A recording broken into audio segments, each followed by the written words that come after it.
the State Energy Planning Board's hearing on the draft State Energy Plan. My name is Nora Madonic, and I lead Arch Street Communications, which is a firm assisting the State Energy Planning Board with managing public hearings. I'm going to go through a couple of housekeeping items before we get started. Non-English language support is available at this hearing. For those who are here in person, American Sign Language, ASL, is located at the front of the hearing space to page left. Spanish support is also available. It's located in the back of the room. If you need help with that, find a team member who has a staff sign, and they'll be happy to support. For those who are joining us via webcast, to enable audio language translation, you're going to look for the CC, which is closed caption icon, on your monitor. And that will provide closed captioning in any of the selected languages. I believe there are about 30 of them, and you can choose the language that you would like. ASL will be featured on the separate camera inset throughout the entirety of the hearing.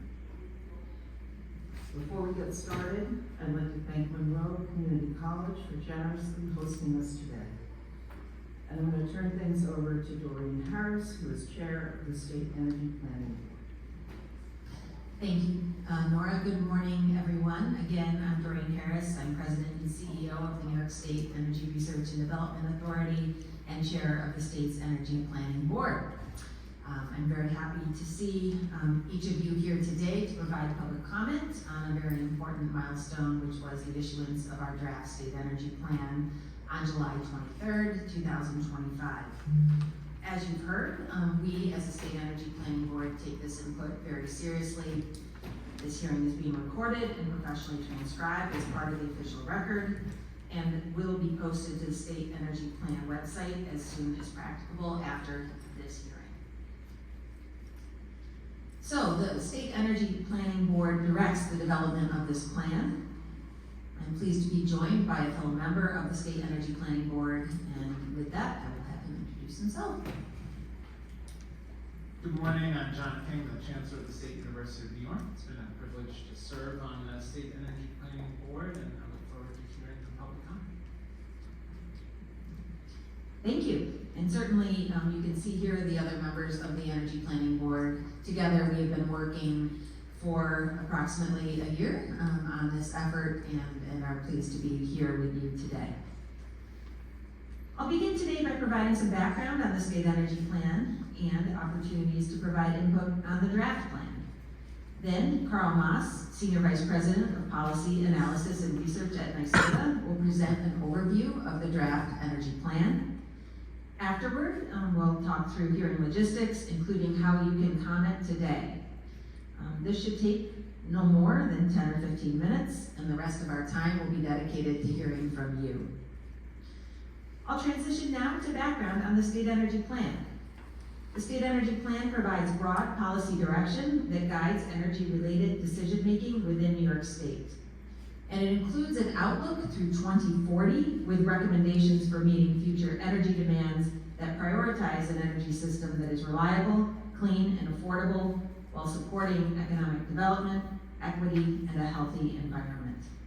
And it certainly does build on our state's notable progress toward a clean energy transition, including many projects within this portfolio that are under construction and now operating.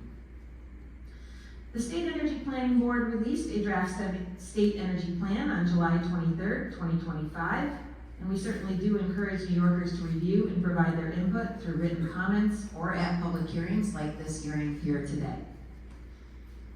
Public input received in response will be used by the board to develop the final state energy plan, which is anticipated to be published by year end. This is the third of 10 public hearings that we are holding. And certainly, we are thrilled not only to hear from each of you, but to be traveling the state in person or virtually over the coming month to receive that input across our state.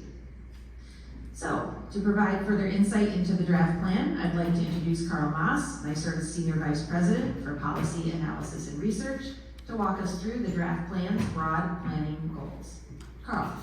Great, thank you, Chair Harris, and thank you everyone for coming today. It's really a pleasure to be able to come here to this great space and to speak to all of you. I'll go through a few slides, really, the board's here to hear from you, but I wanted to frame for you what the energy plan has to share. So, as Chair Harris noted, the energy plan serves as an opportunity to take stock of our programs and progress, calibrate the energy projections, considering economic and political conditions, and focus our vision on 15 years ahead. So I'll begin by orienting you first to the draft plan, as this slide lays out. Hopefully you have had a chance to take a look at it at our website, but if you haven't yet, please have a look. The draft plan was released for public comment. It consists of 2 volumes. Volume 1 is our summary document. It provides an overview of the energy system today, broad plan and goals, and summarizes findings and recommendations from subsequent plan chapters, which are in Volume 2. Volume 2 consists of the topical and analytic chapters listed here. We've also developed and released 6 fact sheets on key topics. All are available on the State Energy Plan website. Okay, so I'm going to give you all again a high-level overview. There's a lot of details in the plan that I encourage folks to read. Our approach for the plan has been to focus on the following 5 overarching goals. First, to ensure a reliable, resilient, and clean energy system. Second, to ensure energy affordability and equitable access for all New Yorkers. Third, to drive economic growth. Fourth, to advance energy technology innovation, which was, of course, the previous 3. And then fifth, to continue progress on economy-wide decarbonization. I'll spend a little time to walk through each of these.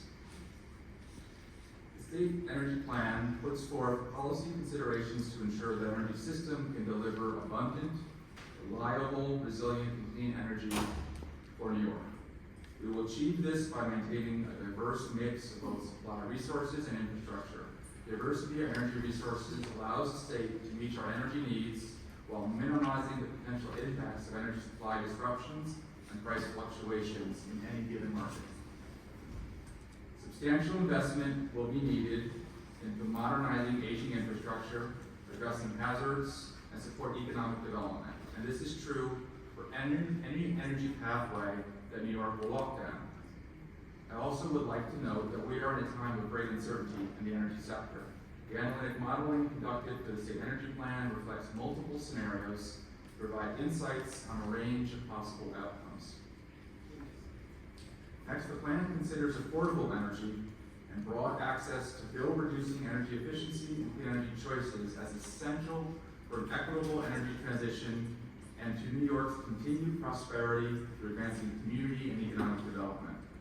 Even as we know that the average New Yorker spends less on combined transportation and household energy expenses than the average American, which this chart shows, we know that we need to continue to focus on further progress in energy affordability. And advancing equity in our energy and climate actions means that New York is working to ensure that all communities, and especially within disadvantaged communities, will benefit from the state's clean energy transition. I know that federal policy and financial support has been critical to energy affordability.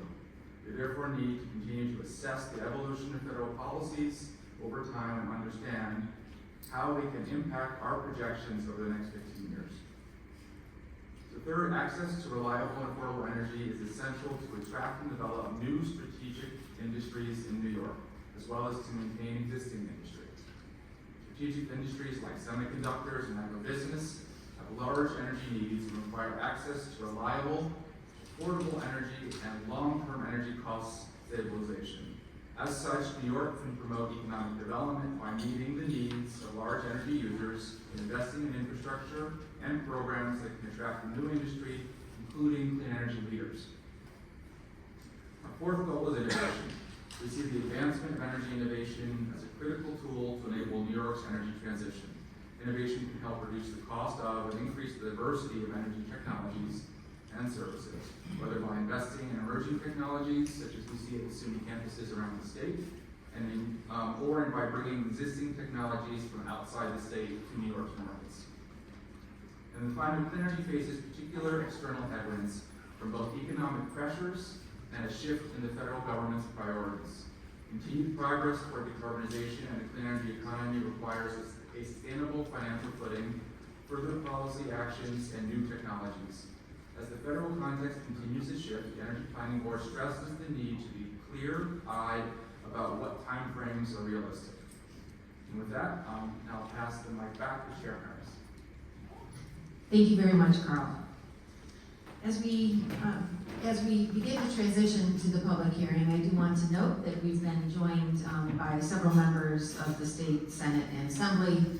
I'd like to ask Nora to start by asking them for their comments. Nora? As Assembly Member Palmisano.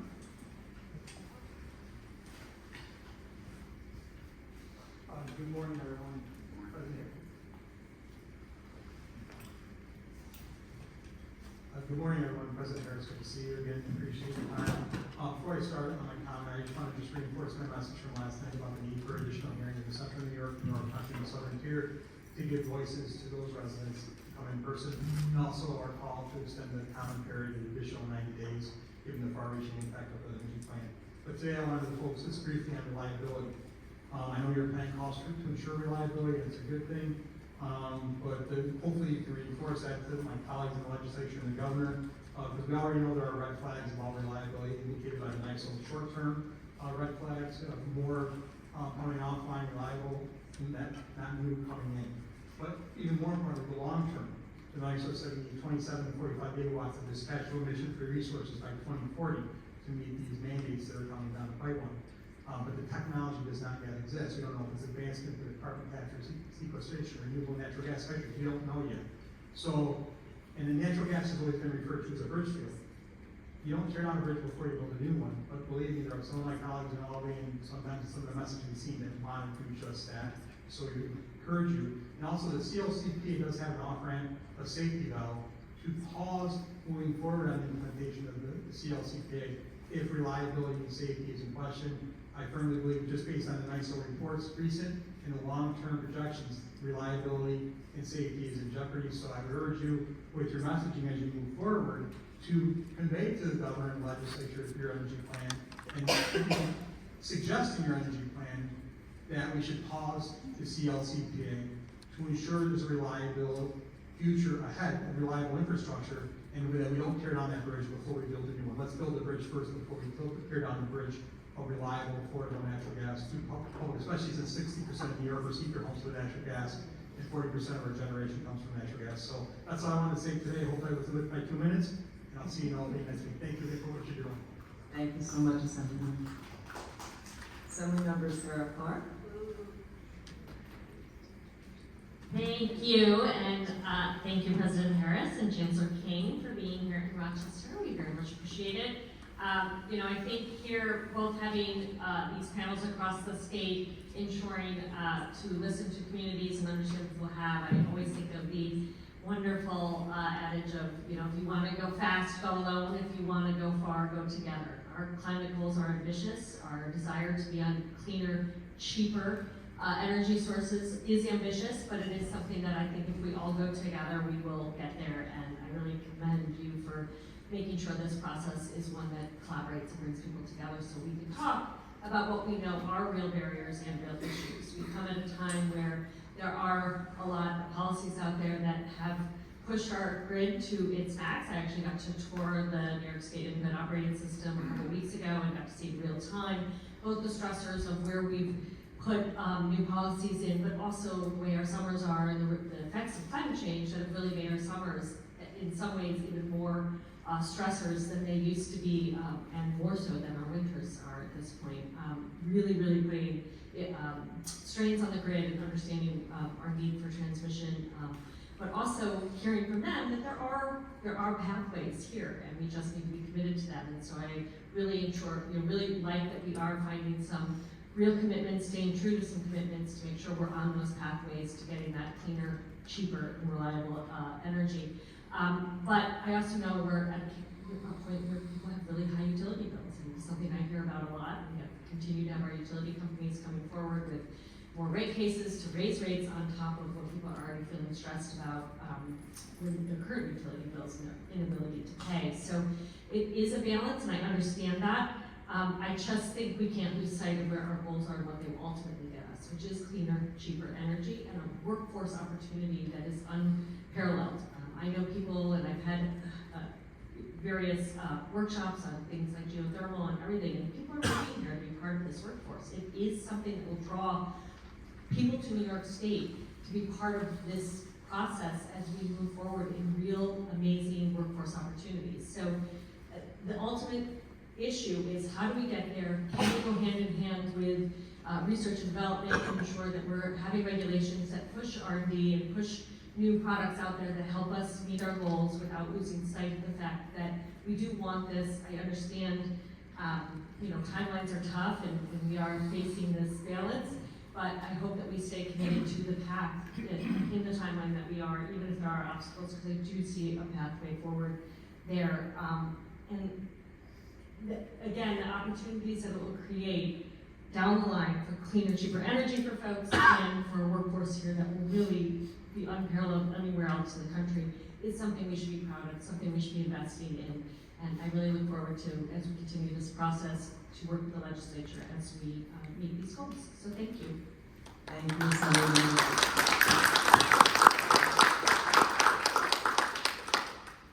All right, before I go through the logistics for how we're going to handle commenters, I just wanted to say that the purpose of the hearing today is to hear from the public. It's not an interactive discussion, and no comments or questions will be addressed at this hearing. We'll hear a diversity of viewpoints, some of which you'll agree with, some of which you may not. We encourage you to please listen respectfully to all points of view. The hearing is being webcast, recorded, and transcribed. All of these materials will become part of the official record, and they will be posted on the State Energy Plan website as soon as possible. So for our commenters, each commenter will have 2 minutes to speak. If you are using an interpreter, you'll have 3 to allow for translation. Interpretation is available today in both American Sign Language and Spanish. We're going to first hear from those who pre-registered to comment. After that, if time allows, we will call on those who registered to comment today. Throughout today's comment period, we're going to have a slide up that'll have alternative ways that you can provide input in case you prefer or need to submit your comments in writing. If you have any additional questions, please find an individual with a staff tab, and we'll be happy to help. So for those who are registered, you were given a 3x5 card, an index card when you came in, and it has a group number, a group letter on it, A, B, C, or D.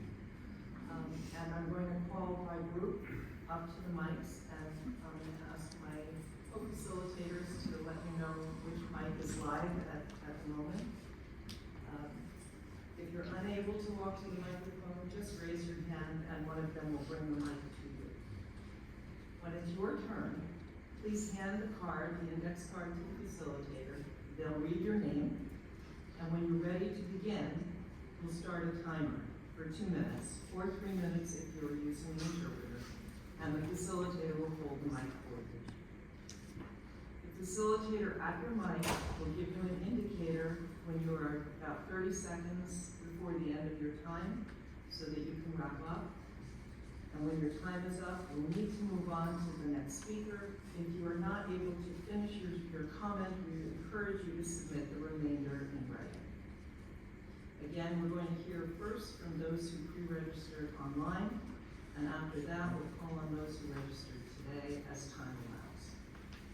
If you didn't pre-register but have decided you would like to speak, please visit the check-in table. We have a second check-in table upstairs for your convenience, or let a staff member know, and we will get you registered to comment to speak.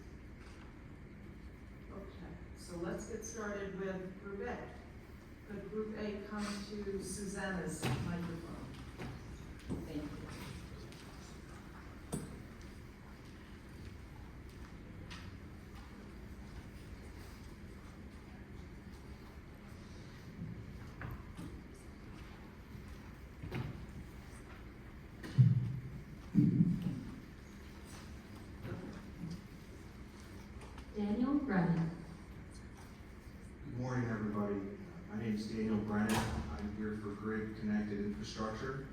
Director of Permitting and Council. We have two utility-connected battery energy storage systems under development in New York State, including one right here in the town of Brighton. I'd like to thank NYSERDA for providing this forum for both our company and the public to comment on the state's energy goals.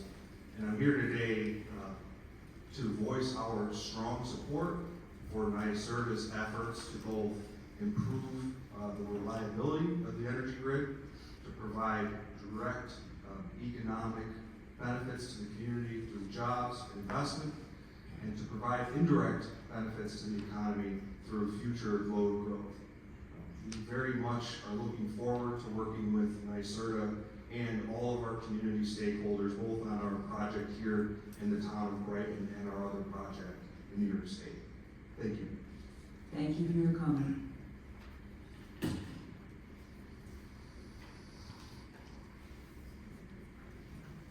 Roger Kayatsa. Documentation for my comments will be posted on my Pragmatic Environmentalist New York blog. The overview for the draft energy plan states that it is advancing abundant, reliable, affordable, and clean energy for all New Yorkers. Affordability, reliability, and clean energy can be defined. The first prerequisite to considering affordability is a clear and transparent accounting of all projected costs to meet Climate Act mandates, not just the Climate Act mandated programs. The ESC has an affordability metric appropriate for utility costs, but that is inadequate for the energy plan that considers other energy costs, such as personal transport and heating in homes that do not use electricity or natural gas. A new metric is needed. Two aspects of reliability must be addressed. An electric system that relies on wind and solar is dependent upon weather variability. The integration analysis, pathways analysis, Public Service Commission, MISO, independent work by Cornell's Lindsay Anderson all agree new dispatchable emissions-free resources will be required to back up wind and solar. The reliability question is how much is needed. The second reliability aspect is safety. What happens to an all-electric energy system when there's an ice storm? Clean energy needs to be defined too. The scoping plan failed to compare the environmental and life cycle impacts of wind and solar relative to existing alternatives. In addition, the last update of the cumulative environmental impact statement was completed in 2020 before future energy projections called for many more solar panels and wind turbines. If affordability, reliability, and clean energy are not defined, then they're just meaningless slogans. Thank you. Thank you. If there's anyone else for Group A, please come down to where Susanna is, and if not, Group B. Over to Sophia, please.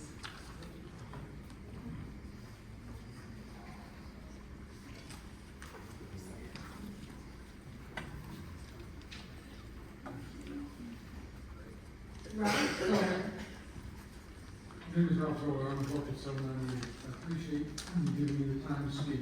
As a proud member, we also have over 800 proud members located in the Northeast that are part of Local 798. I'd like to ask for the restrictions to be lifted on the natural gas pipeline. With the lack of infrastructure has led to higher energy prices and an increased dependence on not-so-friendly fuels.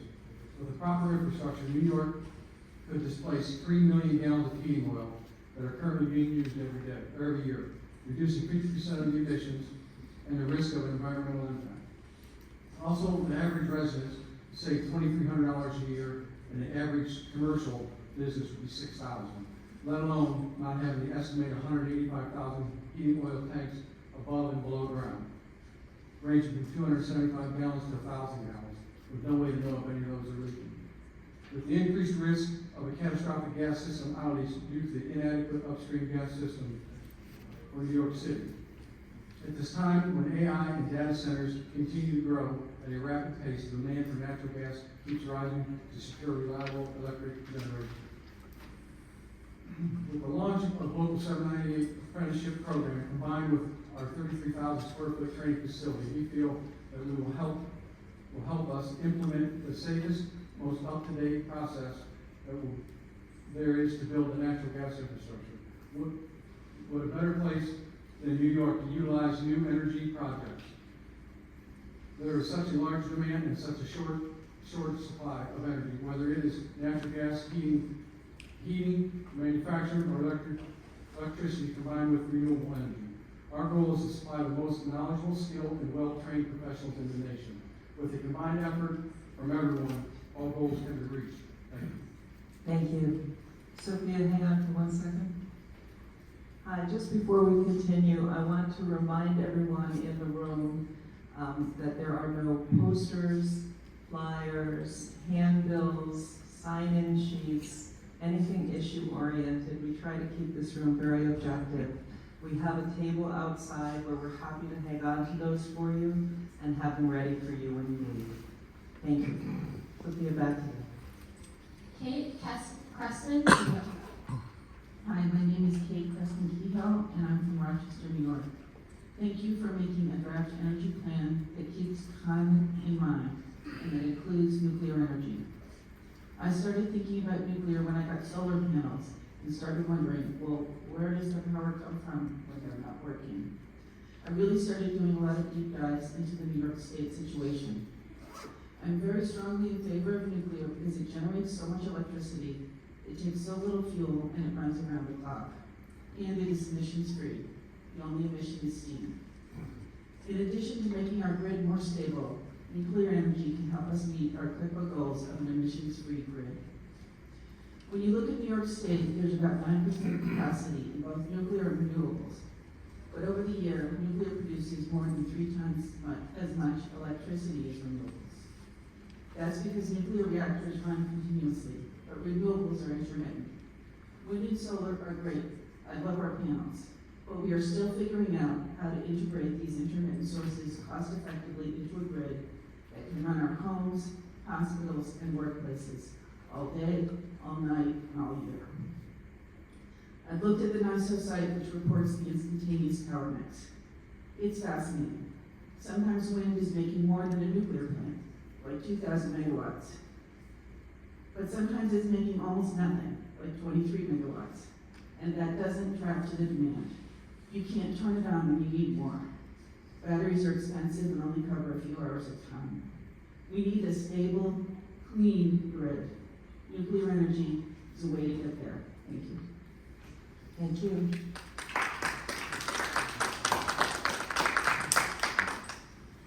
David Colens. Paul Haynes, thank you. I'm gonna have to speak a little quick because I have many concerns and views.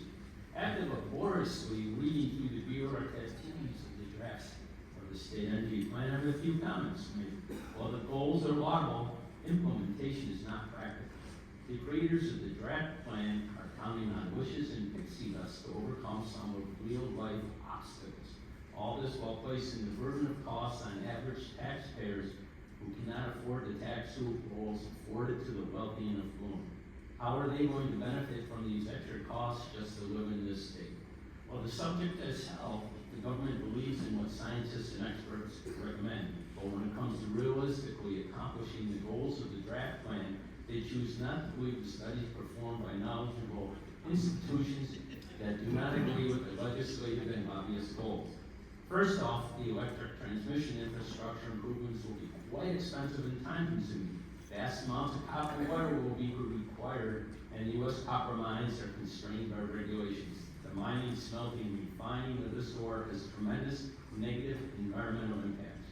Copper supplied by foreign companies are less hampered by regulations. This countermines the environmental goals of the plan. The mandate to only allow electrical heating of new homes goes against free choice, which our society cherishes. It smacks of the government saying, you can't understand this, and we know what's best for you. New York legislators rail against the federal government's mandates and dictums, but feel theirs have lofty, acceptable goals. The mandate was tried back in the 1970s and 80s.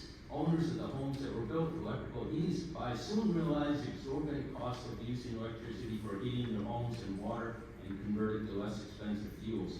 The only areas where it was beneficial to the owners were in those with municipal electrical supplies and their associated much lower costs.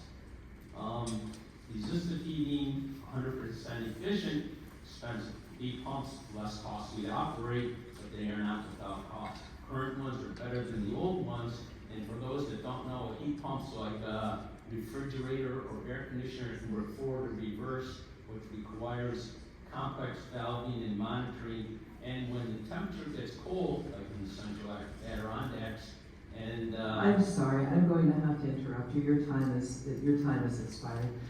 Would you she gave me please, the 30 would seconds. you please submit the rest of your comments in writing? Thank you. Great. Thank you. She Could didn't tell I me get- 30 seconds. Could I have group C, please come down to where Susanna is? Back to you. Jim Bearden. Good morning. My name is Jim Bearden. I live in the Rochester area. I'm a volunteer member of the local groups of the Sierra Club, Indivisible, and several other organizations which are dedicated to a better future for all of us. I come here today to point out, as others have and will, the shortcomings in the current draft state energy plan, and to urge you to do better. As you can probably tell, I've been around for quite a long time. I'm 81 years old now, and I probably won't be around long enough to see all the consequences of this short-sighted and unlawful energy plan play out. But I have children and grandchildren living in New York who will be suffering the consequences of your actions and inactions for many more years than I will. So it is more for them and for all the younger members of our state that I urge you to pay more attention to the world we actually live in and what we are doing to it, rather than what you might wish it to be. I know it may be more comfortable and probably safer politically, especially with the current anti-environmental attitude in Washington, to continue muddling along with status quo actions, but your constituents deserve better. I urge you to return to the goals outlined in the net zero scenarios and the smoking plan outlined in 2022, and give New Yorkers the future we deserve. Thank you. Thank you. Gabriel Recchio. With Sierra Club, the last point that got cut off from my notes last night, I attended 3 planning board meetings this year, and as I recall, every one of them started with listing reasons that ostensibly were intended to serve as justifications why we aren't on track to meet our climate law goals. COVID, Russia's invasion of Ukraine, inflation, supply chain problems, and now federal government killing clean energy projects en masse nationwide. These realities, which I recognize they are realities that affect our rollout of renewable energy and emission reductions in New York State, are also referenced in the draft plan, and rightfully so, by problems with the way they seem to be used, instead of pointing out to these holdups as context to justify doubling down on policy advancements needed to get as close as we can to reach our climate goals. It seems they're being used as opposite excuses to even continue trying to meet our climate goals. That's the best I can describe what this plan seeks to do. It's not even trying to meet our legally mandated climate goals.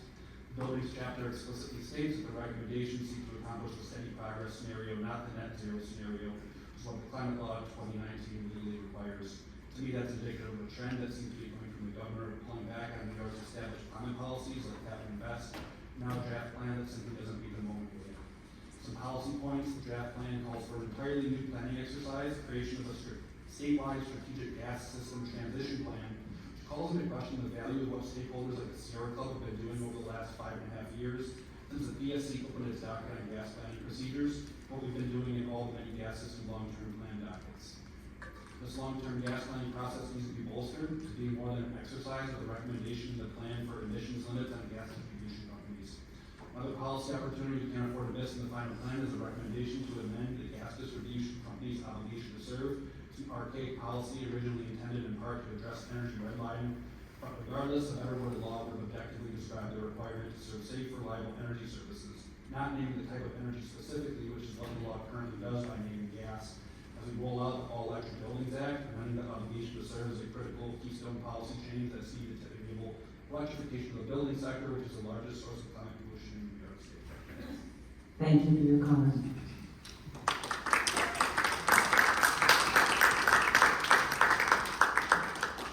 Charles Thomas. I'm Charlie Thomas, business agent for Local 798 of the United Association. I cover the northeast region of the United States, from Virginia, Maine, east of the Ohio River. We represent 5,800 workers across America, of whom 811 reside in the northeast region. I urge the State Energy Planning Board to keep considering natural gas as a key energy option. Natural gas combined with renewable resources can continue to ensure grid reliability and stability while lowering harmful emissions. During the regional surge in using natural gas as the main energy source, emissions decreased by 17%, even as natural gas production increased by 51%. Through innovation, these emission reductions will continue to decline. Renewable energy sources combined with the reliability of natural gas will enable us to reach reduction targets that were previously impossible, while also providing stability in a sector that cannot afford instability. With more reliable and cleaner energy, consumers will have lower energy bills benefiting everyone. Growth in the natural gas sector will create more opportunities for well-paying jobs that provide health care and pensions for workers. Local 798 and the UA would like to see more members represented in the state of New York. Growth in the energy sector will ensure the ability to cultivate and train the next generation of tradespeople in the energy industry. Local 798 is starting a new apprenticeship program to train and develop skilled journeyman pipe fitters and welders. We will capitalize on the growth of the energy sector to create a new generation of highly skilled, efficient workers in the industry. Thank you to the New York State Energy Planning Board for allowing us to speak today on behalf of the workers we represent. We hope to have a lasting and growing partnership with the state of New York. Thank you for your comment. Could I ask Group D, please, to step down to Sophia's microphone? Thank you. Back to you, Susan. John Keever. I'm John Keever, a resident of Rochester and co-chair of the Environmental Ministry of Earth Unitarian Church of Rochester. We are a member organization of New York Renews. I ask you to recognize the urgency of adhering to the scoping plan schedules that you generated and not allow any slippage. We recall the analysis done by NYS in 2022 that found that investing in an accelerated transition away from combustion saved from 80 up to $150 billion over costs. Reduced greenhouse gas emissions avoids cost of damages caused by climate change.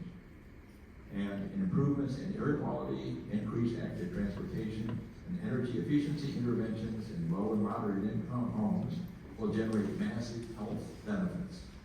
Schedule slippage means that you are foregoing these likely savings and instead will permit unhealthy conditions to persist.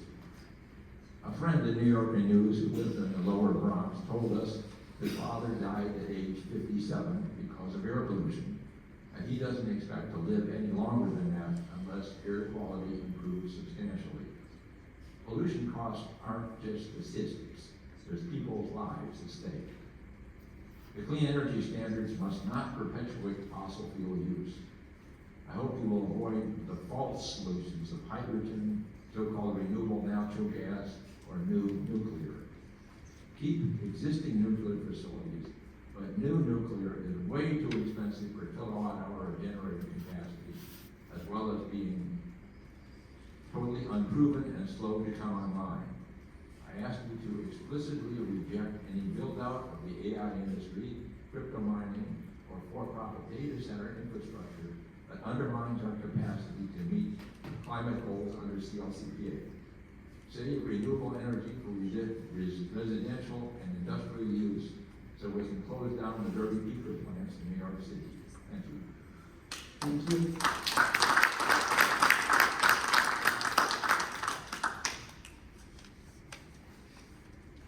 Thaddeus Shipley. Hello, I'm Thaddeus Shipley. I'm from Rochester, New York, a resident of the city of Rochester. I have two major points when it comes to nuclear. Nuclear has a capacity factor of close to 100%. Renewables, in contrast, have a capacity factor of 20 to 30%. That means, for example, that to meet 1 gigawatt of nuclear capacity, renewables have to meet a minimum of 3 gigawatts. And this doesn't include storage, which is extremely expensive, for 24-hour power generation. Second point, as New York transitions to electrified heat and electric cars, the demand will be higher during periods where renewables produce even less energy. For example, energy production from the solar panels by roof decreased 75 to 80% from December to March. Nuclear, in contrast, does not have these disadvantages.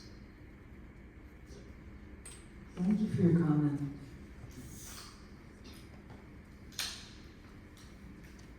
Ethan Gormley. Morning. My name is Ethan Gormley. I'm a climate organizer with Citizen Action New York. I live in Clay, New York. As you probably know, Citizen Action is a grassroots membership organization with thousands of members across the state. The draft state energy plan cannot abandon the 2019 climate law or else we'll face consequences for decades to come. While Governor Hochul sidelines Captain Invest, which would build out much needed renewable energy, she's also ushering in new energy-intensive industry. Crypto mining, data centers, and now Micron's massive proposed semiconductor facility in Onondaga County, all requiring staggering amounts of energy. It's then essential that New York rapidly expands renewable energy development statewide. This can be funded by making major corporate polluters pay to pollute via Cap and Invest. Governor Hochul has inexplicably stopped that program from moving forward. Done correctly, Cap and Invest will protect working families by delivering thousands of dollars in savings a year. At the same time, the Cap and Invest program can provide a massive influx of funding year over year to proven renewable energy sources like wind, solar, geothermal, and battery storage that protect our health and our financial well-being. The pursuit of new nuclear energy, however, is only a costly distraction destined to raise our bills. And we know the historical and current impacts of the nuclear industry that are causing disproportionate harm to Haudenosaunee and other indigenous nations. The draft plan's failure to reflect the scoping plan, its reliance on false solutions like nuclear energy, green hydrogen, and its refusal to chart a clear pathway to net zero will harm New Yorkers. Instead of saddling us with more damaging and costly extreme weather, more pollution in our communities, and higher bills, Governor Hochul and the state energy plan must follow the climate law and make major corporate polluters pay for their emissions while reducing climate-warming pollution in our communities through Cap and Invest. Thank you for this opportunity. Thank you for your time.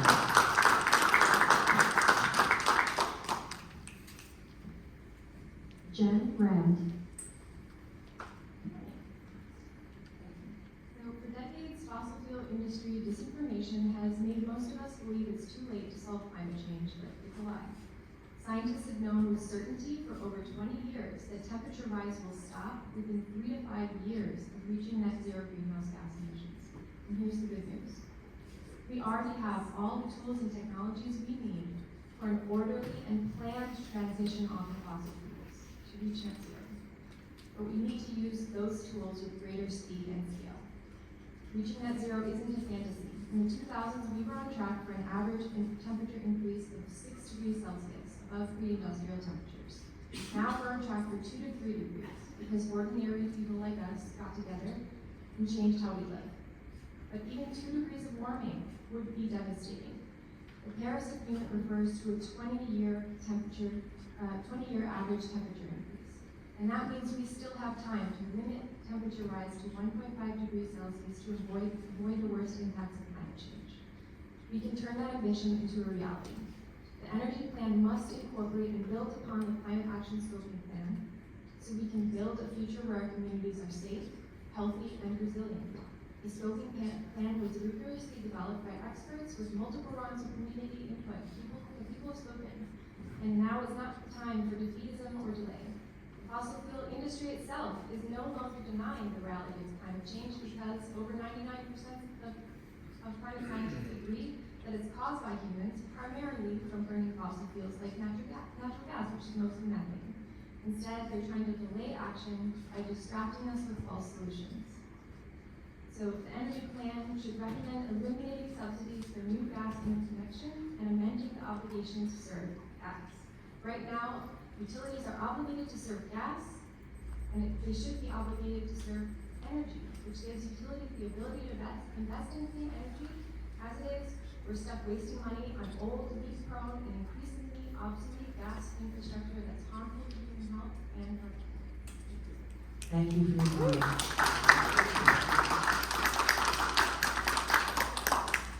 Nate Burdick. Good morning. My name is Nate Burdick, Fund Administrator of DOE Local 13 Plumbers and Pipe Fitters, representing hundreds of members across the region. I want to thank Governor Hochul and the Minister for considering the all-the-above energy strategy to strengthen New York's energy plans, protect grid reliability, and support real job growth in the skilled trades.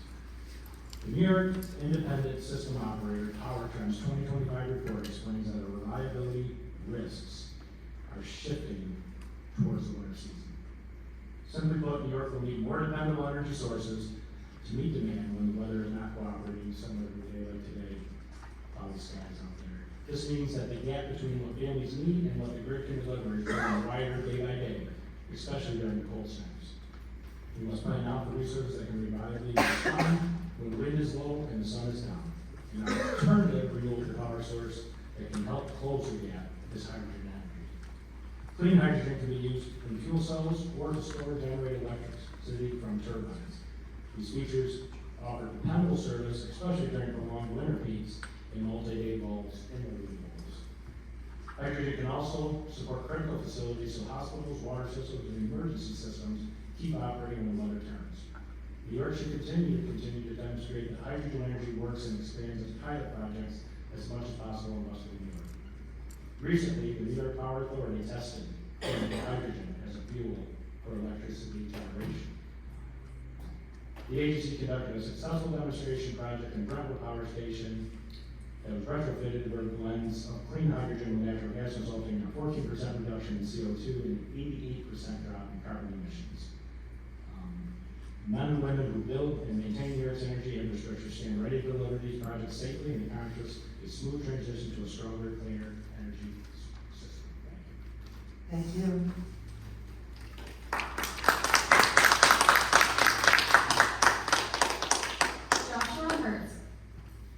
Good morning. I live in the city of Rochester. I'm here representing the Religious Action Center of Reformed Judaism in New York, which is an organization representing 99 Reformed Jewish congregations and 150,000 congregants throughout New York City. We've been supportive of the CLCPA and have been working to determine how best to achieve its goals of a clean electric grid and an energy economy which works for all New Yorkers. We appreciate the Energy Planning Board's steps in that direction. Specifically, the continued commitment to all electric new building construction is key. And yet, if we don't provide mechanisms to redirect utility dollars away from inefficient and costly gas system extensions and eliminate the obligation to serve, we will not meet our target of 85% reduction in building emissions. If we're to have any hope of meeting our renewable energy goals, we need to start working with utility partners to more effectively direct dollars away from wasteful fossil fuel delivery development. Obviously, Governor Hochul should sign the Assembly and Senate 8417 without delay to eliminate the 100-foot rule so that we all don't continue to pay for new gas hookups. Which brings us to the critical issue of affordability. Too many New Yorkers can no longer afford basic heating and cooling of their homes. The number of utility customers in arrears continues to rise well past the initial pandemic steep spike. There are now more than 1.3 million households in the state who are 2 or more months behind in the utility bills. This isn't just a Con Ed issue, we're seeing it here with RG&E, as well as to varying degrees throughout the state. We need a plan to limit energy costs to no more than 6% of household income. And programs like a Power Plus for low and moderate income households need to be fully funded. We rely on your leadership to do so. The futures of our children and our children's children depend on it. Thank you. Thank you. Can I ask Group E, please, to come down to Susanna? John Carpenter. Good morning, everyone. My name is John Carpenter. I'm the business manager of Local 13 Plumbers and Pipe Fitters, representing over 1,300 members in the area. I am also on the executive board of New York State Pipe Trades, representing over 23,000 members. I want to thank Governor Kathy Hochul and NYSERDA for considering an all-of-the-above energy strategy to strengthen New York's energy plans to protect grid reliability and support real jobs growth in the skilled trades. This plan outlines a forward-looking and most importantly, realistic approach to building a resilient, clean, and affordable energy future. I want to emphasize the importance of maintaining a diverse energy mix. Nuclear power plants emit no carbon dioxide during operation. It has high energy density and reduces dependence on fossil fuels. Advanced technologies are improving the safety and efficiency. Nuclear energy reduces millions of tons in emissions, and the new technologies are getting to a point where there's very little waste also. Hydrogen. Clean hydrogen can be used in fuel cells to store and generate electricity. This could be used to support critical facilities and emergency services. Thermal energy networks. They use ambient and underground thermal resources to heat and cool multiple buildings through shared piping and heat pumps. These systems are already being used in different applications, from SUNY campuses to residential buildings. These systems could create thousands of skilled union careers. Natural gas is currently powering almost half the state's electricity. It has been the most reliable source of heat to everyone's home throughout New York State. Even as we move away from relying on natural gas, to abandon natural gas puts New York State at risk of power outages, blackouts, and unaffordable electric bills.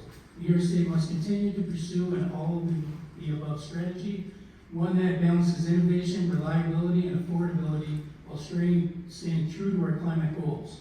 Thank you for your comment. Please submit the rest in writing.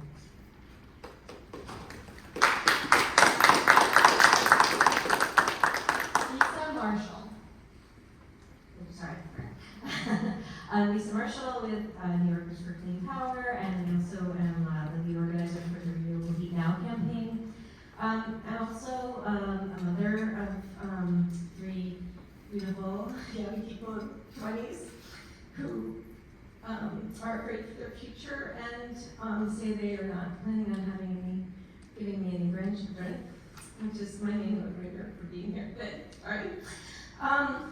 I want to talk about some of the work that I've done in areas in New York where there are currently gas moratoria. For example, Lansing, New York, in Tompkins County, where there's been a gas moratorium for years, and also where an old and inefficient coal plant was closed down. We did hear over and over again from the fossil fuel industry and the opposition how the sky was going to fall, and that is not true. Lansing is a thriving community. There is new housing being built there. One of the most conservative right-wing housing builders in Tompkins County is building multifamily units and apartments that are all electric, hand over fist, and even when he doesn't have to anymore because he realized it's actually costing less to build these buildings with the heat pumps instead of with the gas and having to duct these buildings.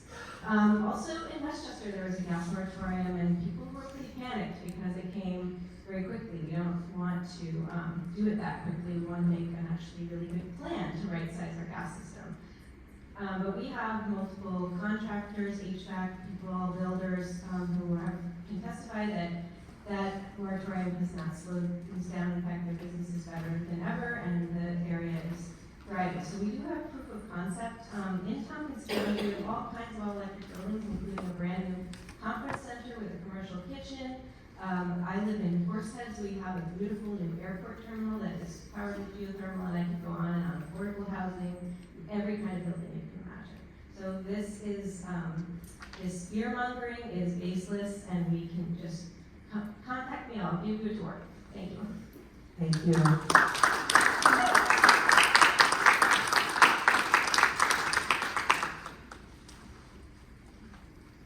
Kristen Van Hormedy.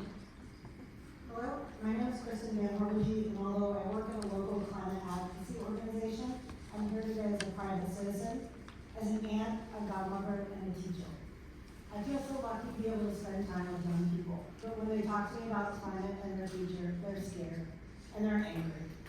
Normally, I console them by saying not to worry, we live in New York State, and we have ambitious climate laws. But after reviewing the New York State draft energy plan, I'm not as confident in that sentiment. I'll have to tell them that the draft energy plan fails to take the measures needed to meet CLCPA goals, and that it falls far short of implementing strong recommendations put forward by the state's own scoping plan. When I tell these young people that the state's plan for getting homes off fossil fuels is to let the gas utilities come up with a plan for getting off gas, they scoff, they laugh in my face. Right? When I tell them that we're investing taxpayer dollars in nuclear energy, they ask me why. Why are we subsidizing an expensive technology propped up by the military-industrial complex with negative environmental and health consequences, particularly for indigenous populations? When I tell them RG&E is looking to raise their utility bills and we're not even getting more solar and battery storage, they're bewildered. Already they're worried about making ends meet, and paying for dirty energy isn't something they think they should do. Luckily, today's youth are worried about justice, and they ask good questions about how low to moderate income households are going to be able to afford clean energy. Unfortunately, I have to tell them that the state's plan doesn't include any way of paying for climate solutions. But our governor is sitting on regulations that would make polluters pay to help households afford their utility bills because there's an election coming. Their cynicism is palpable. When I talk about all the things we could be doing, like thermal energy networks and capping utility bills at 6%, their eyes light up. That's the future they want to see. You might dismiss these young people as naive or idealistic. Maybe, or maybe they are simply brave enough to see that the train of climate impacts are barreling towards them, and they want their government to do something about it. Thank you for your comment.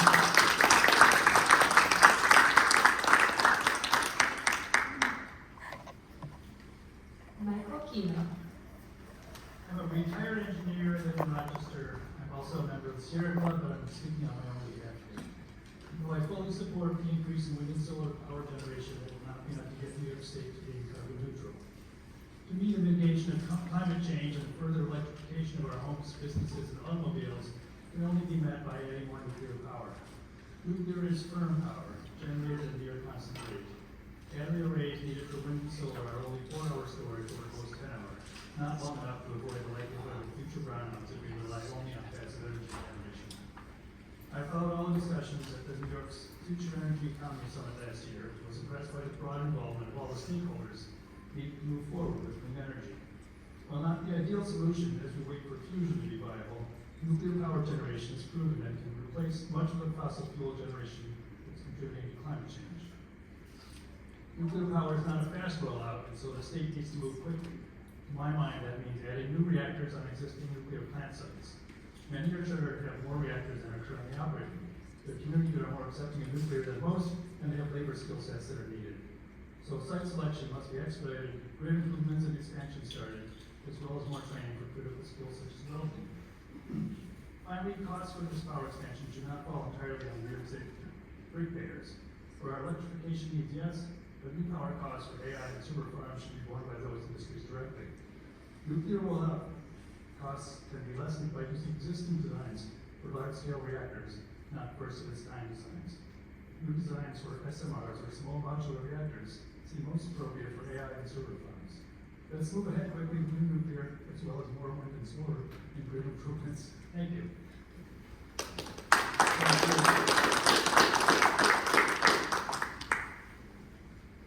Kimberly DeRosa. Hello. After reviewing the energy plan, it's clear that an ideology is more important than the grave impact this will have on us, the people of New York. Our utility bills have steadily risen with this push for green energy, no matter how many Energy Star appliances we buy. Rate hikes are already imminent, and we know our taxes will be hit hard as we pay for fleets of electric school buses that cost more than double what we already have now. What we get for that is more uncertainty, as these buses have been proven to be not only unreliable, but dangerous fire hazards, and costly. Your timelines are arbitrary. They make no sense. There is no way to measure this clean energy push. Why would you remove clean, efficient, abundant energy options like natural gas? My home was built in the 50s, and my heat and appliances are all natural gas. What does this mean for my family, and the many other families like mine? These unapologetic efforts to save the planet by decarbonizing a state that equals 0.082% of Earth's landmass is nothing but a master plan of idiocy. Thank you. Thank you for your comment.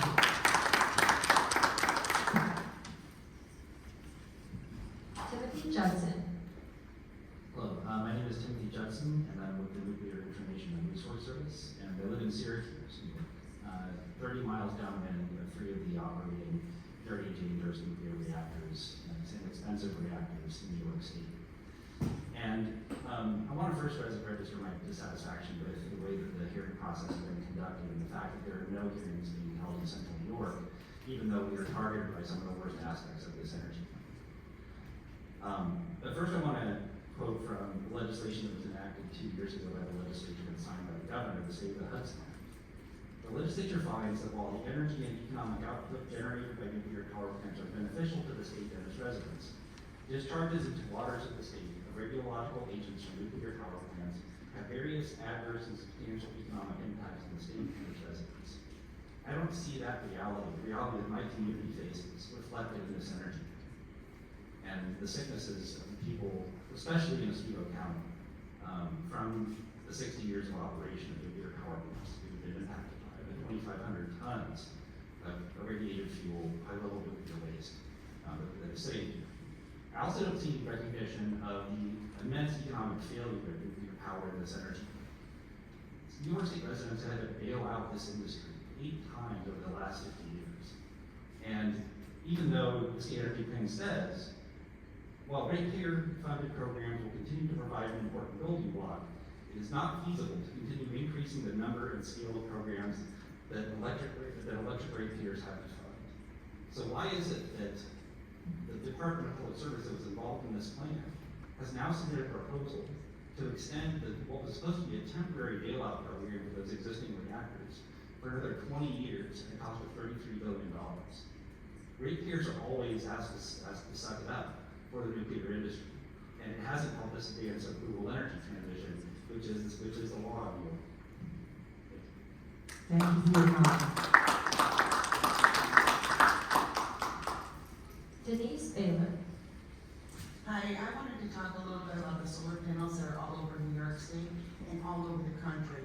So right now we have 40% of our farmland in New York State covered in solar farms. Another 44% is being estimated right now to put more solar panels on there, which is going to absorb 84% of New York State farmland. A lot of that is dairy. Upstate Milk in Rochester, New York, that employs a lot of people, is either closing their doors or selling because they don't have the raw milk, because the farmers don't have the land to plant their crops. 84% of New York State farmland is going to solar panels. You can't eat them. On the solar panels that everybody has, if you look at the emissions that are created when they're manufactured, is no less than what is being created through natural gas. That is number 2. The other thing, as she said with the buses, they give an off-gassing, which is a toxic and flammable fuel when they regenerate. It's almost like they go through this motion and then off-gassing comes out, and that goes into the air. Does anybody know what emissions are coming from that? The other thing too I wanted to talk about, you saw, everybody, all I keep hearing about is affordability. What is going on? $1 billion is invested into this in New York State that is at the taxpayer's expense, and it is not affordable. Our electric bills are going up higher and higher. Gas has not created as much problems as you're saying there. New York State accepted money from the EPA for electrifying New York and for the solar panels. Their verbiage in the EPA is specifically targeted to increase solar access for low-income and disadvantaged communities through commitments through solar panels, technical support, and workforce development. Sounds like they're giving the disadvantaged and the low-income jobs, and that's a lie. What you're doing is you're taking advantage of the disadvantaged people and the low-income by raising the rates, and that is all done by Kathy Hochul, by New York State. You are hurting the people in this country. You come out to Democrat areas and you hold your rallies, but you won't go out to the farmlands and face the damage that you've done out there. Thank you for your comment.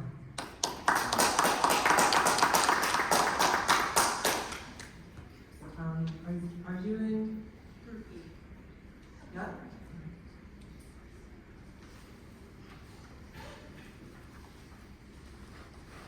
Sarah Howard. My name is Sarah Howard. I work as an environmental consultant to the Tonawanda Seneca Nation. I want to clarify that I'm not here to speak on behalf of the nation. Rather, I'm here to uplift comments that nation leadership has already articulated to NYSERDA and other New York State governmental agencies.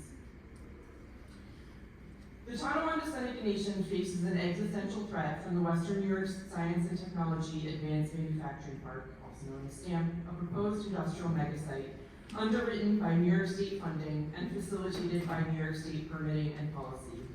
The nation calls on New York State to take immediate measures to avert this threat by ending the flow of direct and indirect subsidies to STAMP and by ensuring the robust and culturally appropriate implementation of the CLCPA and Environmental Justice Citing Law. This call from the nation directly implicates the draft state energy plan. Despite sustained and forceful opposition from the nation and its allies, developer Genesee County Economic Development Center, GCEDC, has begun construction of STAMP on 1,260 acres of wetlands, forest, and farmland. STAMP lies adjacent to the nation's federally recognized reservation territory, nestled among public protected areas. Tonawanda Senecas and other people from across the Haudenosaunee Confederacy continue to hunt, fish, and gather in the nation's big woods, an ecologically rich primary forest. Industrialization at STAMP threatens Haudenosaunee cultural practices, as well as the nation's treaty-protected rights to clean water and to the free use and enjoyment of its homelands. The nation demands the following changes to the plan. The plan must explicitly reject all false solutions such as green hydrogen and must proactively prohibit the allocation of New York State public funds to further the development of these false solutions. The plan must explicitly reject the expansion of nuclear energy, which has historically and in the present caused disproportionate harm to the Haudenosaunee and other indigenous nations. The plan must ensure robust and culturally appropriate implementation of the CLCPA and environmental justice citing law to prevent indigenous nations from being disproportionately impacted by new energy projects. The plan must prohibit future allocations of low-cost Niagara River hydropower to STAMP tenants. I want to thank you for your comment. Thank you Please very submit much. the rest in writing.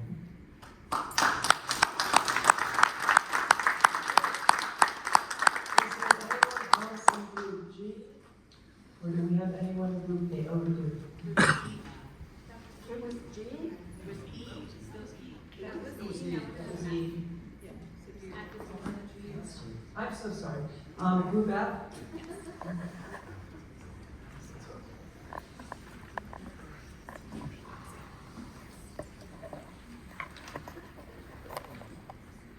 Graham Hughes.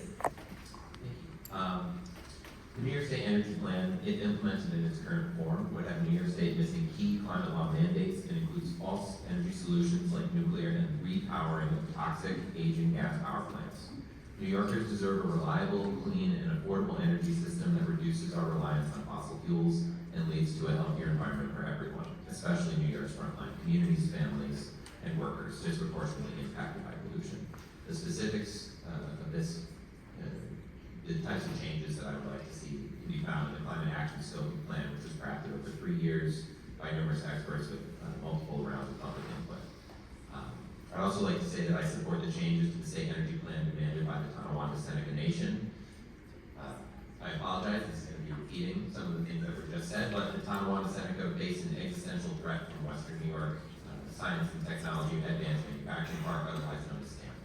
A proposed industrial megasite underwritten by New York State funding and facilitated by New York State permitting and policy. The nation calls for the following specific demands, the nation demands the following specific changes to the New York State Energy Plan. The plan must explicitly reject all false solutions such as green hydrogen and must proactively prohibit the allocation of New York State public funds to further the development of these false solutions. The plan must explicitly reject the expansion of nuclear energy, which has historically and in the present caused disproportionate harm to the Haudenosaunee and other indigenous nations. The plan must ensure that current requirements of the CLCPA are fully upheld in future review of funding allocations and permitting to industrial development facilities at STAMP. Regulations pertinent to the Office of Renewable Energy Siting and Electric Transmission must engage proactively and meaningfully with nations by providing the earliest possible notice on any relevant actions and multiple opportunities for nations to take action to mitigate adverse impacts to their territories and other cultural and/or cultural resources. The plan must explicitly reject any build-out of the AI industry and for-profit data center infrastructure that undermines the state's capacity to meet the stated climate goals under the CLCPA. There are others, but I'll close by saying New York State has a legal mandate to ensure its energy plan aligns with its climate law and an obligation to ensure that the rights and wishes of indigenous nations like the Tonawanda Seneca are met. Thank you. Thank you for your comment.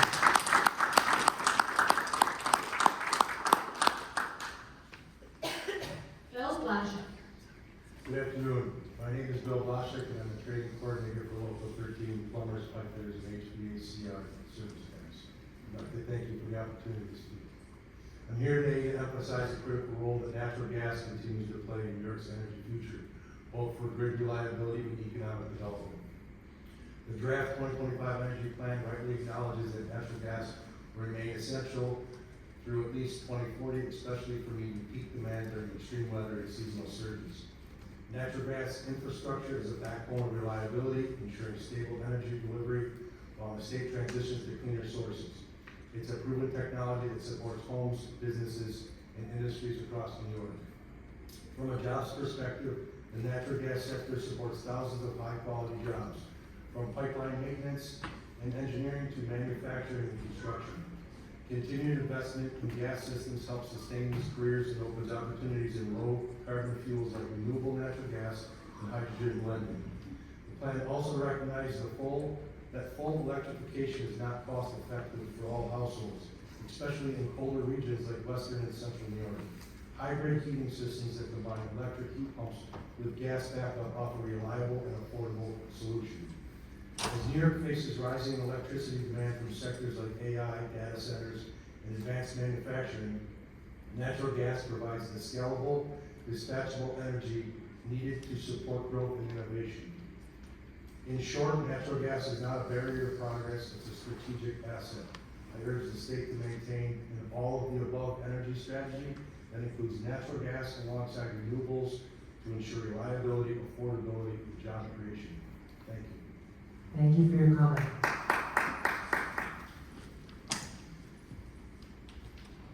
Daniel Pollock. Good afternoon, my name is Dan Pollock, and I'm with UA Local 13 Plumbers, Pipe Fitters, and HVAC Service Techs, representing hundreds of our members across the region. Thank you to Governor Kathy Hochul and NYSERDA for considering an all-of-the-above energy strategy to strengthen New York's energy plans, protect grid reliability, and support real jobs growth in the skilled trades. Rochester knows extreme winters and volatile weather. Statewide electricity demand is expected to climb sharply over the next 2 decades. In western New York, the Rochester area will need hundreds of megawatts of additional capacity to meet demand in the next 10 years. NYSO, the state's nonprofit grid operator, has warned that new carbon-free resources are not being added fast enough to keep pace with the load growth, and that winter heating demand will surge by 2040. In plain terms, the gap between what we need and what the grid can deliver is widening, especially in winter. Thermal energy networks, or TENs, are a practical way to close that gap. TENs use ambient and underground thermal resources to heat and cool multiple buildings through shared piping and heat pumps. Most importantly, these underground networks reduce the strain on the electric grid during peak periods, cut emissions, and can deliver predictable energy bills for families and employers. New York is already leading. The Utility Thermal Energy Network and Jobs Act enables utilities to plan, build, and operate thermal energy networks not just in neighborhoods and in cities, but across SUNY's 64 campuses and numerous state government offices, including the Empire Plaza in Albany. These plans will create thousands of skilled union careers through registered apprenticeships. This approach keeps energy transition reliable, affordable, and safe. Thermal energy networks bolster resiliency, keep power flowing when weather turns dangerous, and help prevent blackouts. They also anchor good-paying, family-sustaining jobs in the skilled trades, grow the tax base, and make Rochester more competitive for new investment. The men and women who build and maintain New York's energy infrastructure stand ready to partner with the state to deliver these neighborhood networks safely and on time. Investing in TENs is an investment in Rochester's future that will keep our families warm, our economy strong, and our grid reliable. Thank you for your comment. Dan O'Neill. Hello, my name is Dan O'Neill. I'm with UA Local 13 Plumbers, Pipe Fitters, HVAC Service Techs, and others. Thank you for allowing me to speak, and thank you for providing this forum today. With the urgent need to address the grid reliability issues and achieve New York's ambitious climate goals, it is crucial that we adopt an all-of-the-above strategy that recognizes the value of decarbonized power sources, including existing and advanced nuclear power. New York's carbon-free future is bright, but only if we steward the existing clean energy we have and usher in a new era of reliable, resilient, clean power from nuclear energy. A report from the Brattle Group provides historic energy blueprint to help New York make powerful progress. It found that New York's nuclear plants are proving that we don't have to choose between clean energy and affordability. We can have both. Data shows that upstate nuclear power plants provide safe, reliable, dependable load power that contributes billions in revenue to the economy, keeps electricity prices down, avoids millions of tons of emissions, and sustains thousands of direct and indirect jobs in every corner of the state. To preserve these gains, it means New York should extend the zero emissions credit program and its common sense policy that protects our wallets, our environment, and our workforce. The Empire State should not only protect existing nuclear facilities, but expedite the access to new nuclear technologies. I'd also like to state that I have 10 people working in nuclear power plants throughout the country. They are some of the safest plants that we go into. There is a plan for every move we make in these plants. They don't make a move without a proven plan in place. That's all I got. Thank you for your comment. So we have, could I have group G, please? Come down to Susanna's microphone. Thank you. Back to you. Mishi Wenderlich. I'm Dr. Mishi Wenderlich, the Campaign and Policy Coordinator at Future Justice. We're a member of New York News. Also, on behalf of our hundreds of members and thousands of supporters in the greater Rochester region, we're calling Governor Hochul's NYSERDA to uphold the climate law mandates, including investing 40% in disadvantaged communities, of which Rochester, most of Rochester is, uphold the 2022 climate scoping plan and launch New York's program to make polluters pay, cap and invest, and build up the simple solutions we know work: wind, solar, storage, geothermal, TENS, Empower Plus, public transportation, and weatherproof climate-ready homes instead of dangerous, costly, and speculative energy schemes like new nuclear and the repowering of toxic aging gas power plants. People in Rochester are on the front lines of the energy and utility crisis. We have the third highest energy burden in the country, and one of the worst asthma rates as well. People are so fed up with high rates and unaccountable utilities that over 6,000 people have signed a Metro Justice petition to investigate replacing RG&E with a locally owned nonprofit public utility. Community and labor groups have been aligned as well in a few demands, and I'll leave with you an article on this. For cap and invest that would lower bills and create $10 billion a year paid by polluters, not taxpayers, to upgrade all of our homes for free and create the workforce training to be able to do so. We also know that publicly owned renewables at the state level lower bills for everyone and call on New York to use NYPA's power to build 15 gigawatts of public renewables and prohibit future allocations of NYPA power to stamp tenants and have no new frac gas pipelines. We also support the Town of One Seneca's demand of the energy plan, and I'll submit further in writing, but including prohibiting the allocation of subsidized renewable energy to the AI industry and for-profit data centers. We must protect our frontline communities from the ravaging effects of fossil fuel use, asthma, heat stroke, extreme weather events, catastrophic floods, exploding energy bills, and unaccountable multinational owned energies, and more. We need to uphold the climate law and its mandates, and I'll submit further comments as well that also go over past comments on the cap and invest plan and why we need this. Thank you for your comment.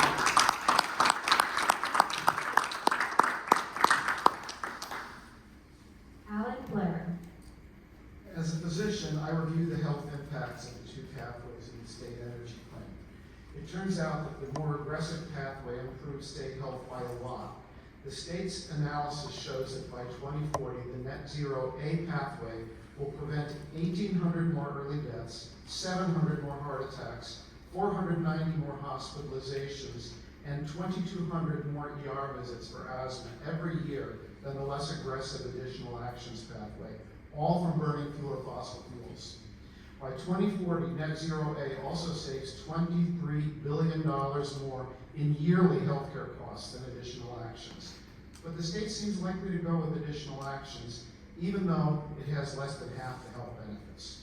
That's likely because additional actions adds less to the budget than net zero A. This doesn't count cap and invest, but should do a lot to even up the score. Now, what do we lose by saving all that money? For starters, we'll spend $23 billion more on healthcare per year, and a lot more folks will get sick and die. We'll also slow progress on global warming. Fossil fuel folks tell us that New York emits only 3% of the world's CO2, so why be the leader? Well, if no one leads, who will follow? Third, additional actions violate state law. It violates Climate Act provisions requiring 100% renewable electricity by 2040 and net zero carbon emissions by 2050. It also violates the state constitution, which specifically states that all New Yorkers must have access to clean air. Last, additional actions would abandon our frontline communities. They're the ones suffering most, and they'd also benefit most from net zero. But they're also the group with the least political clout. It's unfair and undemocratic. So let's choose net zero A. It will cost us less than we think and save us much more.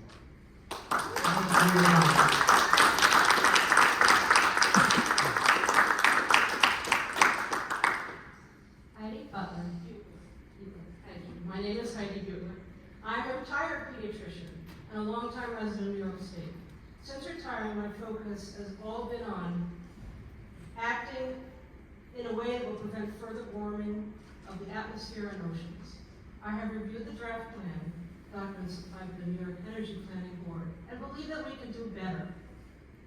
We here in Rochester are relatively protected so far from the most dangerous effects of global warming.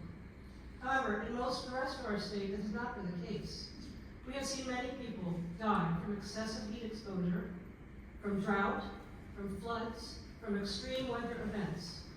Many more have suffered illness due to breathing air contaminated by wildfire smoke and fossil fuels. Many people cannot afford to heat or cool their homes. Here's what I'm asking, among many other things. Refund the recently defunded Empower Plus program. Fast track solar power and battery installation permits. We need more than 15 gigawatts installed before 2030. It is not true that 40% of farmland is now covered in solar panels, which was stated by one of the previous speakers. Rather, 40% of solar panels are currently installed on what was formerly farmland in New York State.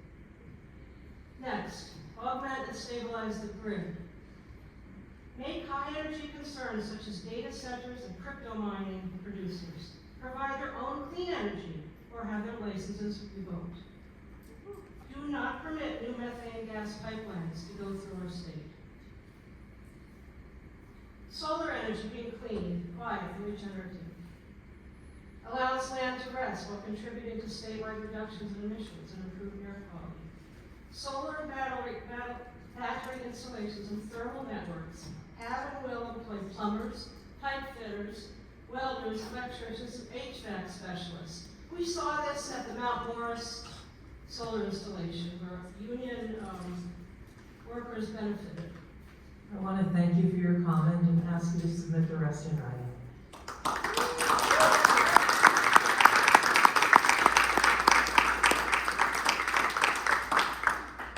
Brian Dunbar. Brian Dunbar with Abundant Solar Power. First, wanted to say thank you for allowing me this opportunity to speak. I'm here to obviously represent solar energy and battery storage. However, I will recognize that it's not the only solution. It takes a combination of all of these things that we're hearing about today. The current draft doesn't seem to have any ambitious initiatives for distributed energy resources. And I just want to highlight a few things that solar can offer. Distributed solar and storage can be deployed very quickly and effectively. Approximately 18-month turnaround for that. It's at a lower energy bills for ratepayers, especially underserved communities, and be hired local for the construction of these projects. Solar will enhance grid resilience and reduce reliance on expensive peak power, and it is a highly successful clean energy source that is proven and should further be invested in further growth of the industry. Thank you for your comment.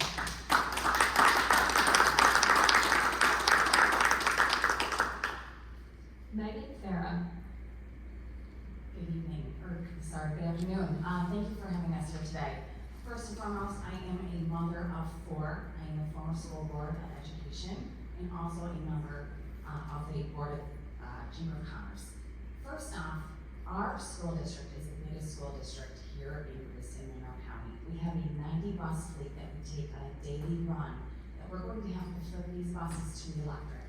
At 500,000 and more in keys, this is going to put a substantial amount of money for our taxpayers. That is not, we can't do that. On top of that, being on the board of the Chamber of Commerce, I hear regularly businesses that we can't do this anymore. We need to do something because they are looking to go elsewhere. It's not feasible looking at the state's energy plan. They're not saying that wind and solar is the only thing we can do. We have to make sure that there's going to be a choice for our businesses. Otherwise, we are going to lose big. With all that being said, I appreciate your time here. Thank you for hearing us. Thank you for your comment.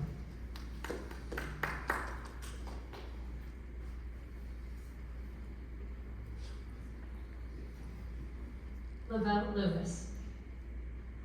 Thank you. I stand here today to speak against the New York State so-called energy plan. The Climate Leadership and Community Protection Act, on paper, it mandates that 70% of states' electricity come from renewable energy by 2030, and that we reach 100% zero emissions electricity by 2040. But in reality, this plan threatens the affordability, reliability, and stability of energy for families right here in Monroe County. This rushed transition forces us away from proven reliable energy sources like natural gas, while mandating costly technologies that are not yet scalable or dependable. And who pays for this? The middle-class families and small businesses already struggling with inflation, higher housing costs, and stagnant wages. Meanwhile, corporations like Iberdrola, the foreign parent company behind NYS and RGE, are set to cash in massively on this plan. In just the first quarter of 2025, Iberdrola reported over €2 billion in profits, about $2.3 billion US. That's record-breaking money, and much of it comes not from innovation, but from passing costs down to ratepayers while benefiting from subsidies and mandates back into the state energy law. Simply put, Albany writes the plan, Iberdrola collects the check, and working New Yorkers are stuck footing the bill. Let's not ignore the politics. Iberdrola and its affiliates poured over $411,000 into U.S. political campaigns in 2024 election cycle, with nearly 70% of those contributions going to Democrats. These campaign dollars help secure favorable policies, but they do nothing to lower rates, improve reliability, and strengthen services for families across Monroe County. Let's be clear, we want cleaner air and a healthier future, but we cannot achieve that by bankrupting families. Thank you for your comment.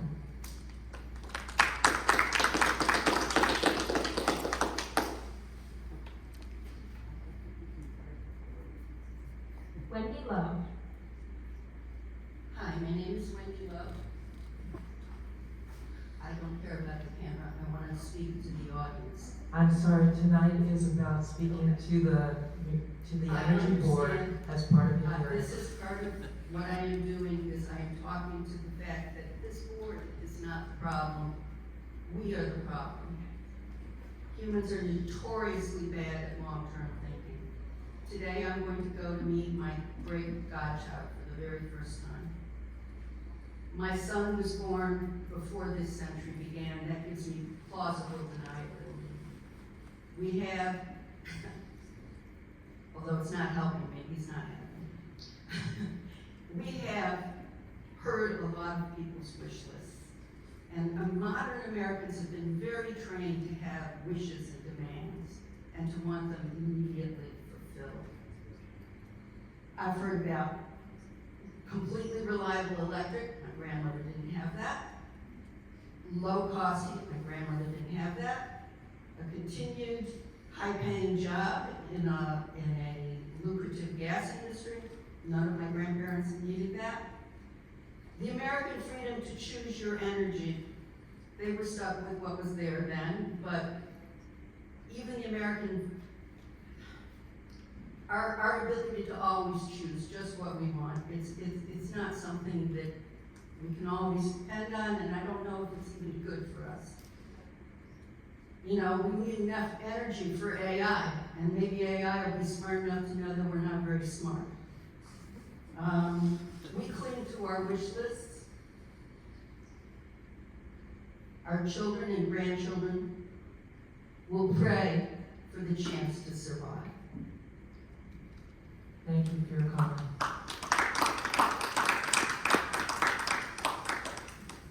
Marcus Williams. Marcus C. Williams. Marcus Williams and Science. Hello, thank you guys for having this commission panel here in Rochester. The fact is that Rochester is a energy heavy city. what you're planning for our city and our county is actually gonna be considerably debilitating, not just to citizens, but also to businesses. We're going into an age where we're going to need an excess amount of energy. This plan is not really generating them. We've got a big focus on a lot of solar and wind moving forward. That's not gonna cut it. We need to return to focus on things that have been reliable and produce abundant amounts of energy for us in the past and continue to right now, like natural gas, which we get the majority of our energy and power from in the state presently. We also need to work on pivoting more towards nuclear and more nuclear builds. That is something that's going to be not just substantial, but also empowering for our economic development as a region and as a state. We don't want to end up like California with rolling blackouts and brownouts all the time. We don't want to be able to be forced to remain reliant on the sun, which we've got like 270 cloudy days a year here. You know, like it's just not feasible. In addition to that, the continued shutdown of natural gas pipelines is bad for us as a state. You guys just voted to increase our rates for natural gas and other forms of energy.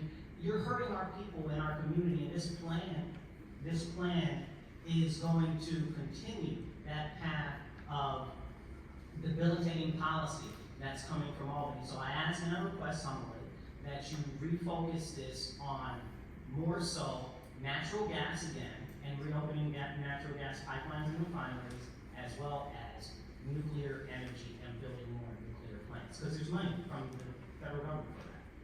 So, thank you, that's what I have. Thank you very much. Thank you for your time.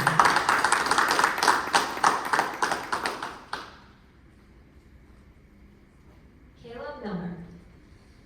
Hi, hello, thank you for being here today. Thank you for letting me speak. Yes, my name is Kayla Miller. I'm from Syracuse, from the disadvantaged communities. The current stance on nuclear in this draft concerns and disturbs me. There is no guaranteed safety of nuclear. In the long term, that waste must still go someplace. And historically, that has been in the backyard of our homeschooling brothers and sisters and siblings. Another of your disadvantaged communities who, again, historically, the state just has not taken care of. Flat out, nuclear is not safer than renewables. It is not cheaper. Long term, nuclear has devastating health and environmental consequences that will last for generations. To borrow from the Haudenosaunee, please plan for the 7th generation. This new draft does not do that. I've heard many excuses today for why we cannot abandon nuclear, and they are just that, they are excuses. I know that change is scary, I know it's difficult, I know that we as humans, we don't like it, but I'm urging New York State, and I'm urging the kind people here who have expressed, in my opinion, some very valid concerns, but I am urging you all to stop living in short-term fear, to think about the next generation, to plan for the 7th generation. Thank you very much. Thank you for your time.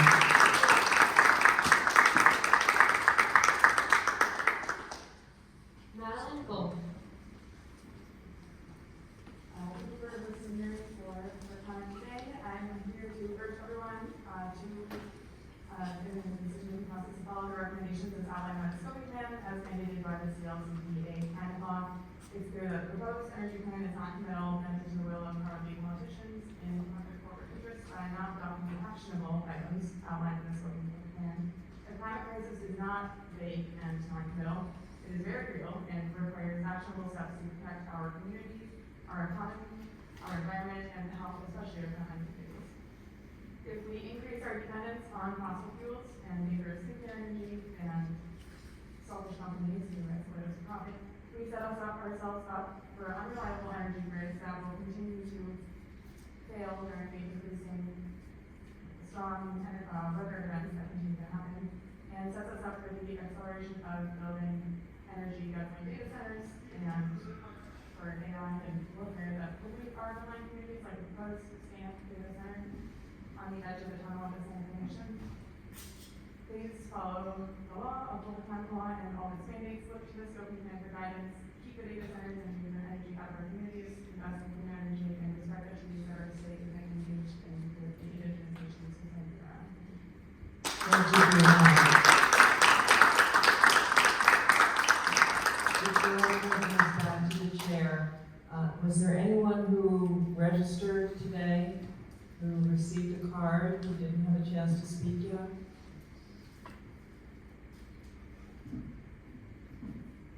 No? And I'm gonna turn things back to Chair Harris. Thank you very much. We will now close today's hearing. Certainly, we do want to thank you for all the comments that were received. I will ask Chancellor King if he has anything he'd like to add. I just appreciate everyone's thoughtful remarks. Thank you. So, certainly for additional opportunities to provide comments, please do consider submitting a written comment, as you can see here, how to do so online, as well as the future hearings. If we turn to the next slide, we certainly do hope and expect that we will see some of you at the remaining hearings that we will be holding across the state. Our next hearing is actually in Albany on the 10th of September at 5 o'clock. You can find more details on both these in-person hearings, the virtual hearings, and the ability to submit written comments on our state energy plan website. So with that, I want to thank you, and I will end this public hearing. Thank you.